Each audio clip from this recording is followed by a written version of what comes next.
Just a short time ago, on March 21st, we passed the 10th anniversary of the United States Air Force's Strategic Air Command. That date marked a decade of hour-by-hour preparedness. 10 years of exercising a potent stabilizing force that has been a major factor in preventing the outbreak of global war and has given sustenance to hopes of continued world peace. It should be a great personal satisfaction to every member of the Air Force and to the Strategic Air Command that on this 10th anniversary, the power of this global strike force is recognized by every nation in the world.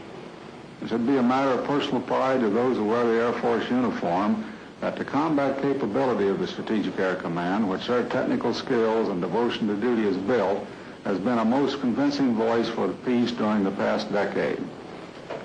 The present strategic capability of the Air Force was not built during the daylight hours of a 5-day week, nor by the minds and hands of weak men. On the contrary, every milestone of the past decade rests on self-sacrifice, on the work of men who, to do their job, refuse to acknowledge existing limitations or 8 to 5 working hours. There will be no less need for dedicated men in the Air Force during the next decade. SAC's position of strength on this 10th anniversary must be maintained, as it seems to be the free world's best hope of continuing peace. I'm confident the challenges of the future will be met as they have been met in the past. And because of this confidence, I wish to salute all SAC personnel on our 10th anniversary for their past and future contribution to peace through global air power.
On a cold day in December of 1962, then-President John F. Kennedy, along with Vice President Lyndon B. Johnson, paid an official visit to Offutt Air Force Base. Meeting the plane upon its arrival was the SAC Elite Guard ceremonial team. The popular President Kennedy was greeted by crowds of well-wishers from Nebraska, and along the flight line stopped at a number of spots to accept their greetings, smiling and shaking all hands within reach. General Power accompanied the President and Vice President, along with Air Force Chief of Staff General LeMay, to the SAC headquarters complex, where they were taken into the underground and briefed on the mission and operation of SAC. Little did anyone know that this would be his last visit to Offutt Air Force Base. Less than a year later, he was assassinated in Dallas, Texas. President Kennedy will long live in our memory as the Commander-in-Chief who led us through the dark days of the Cuban Missile Crisis.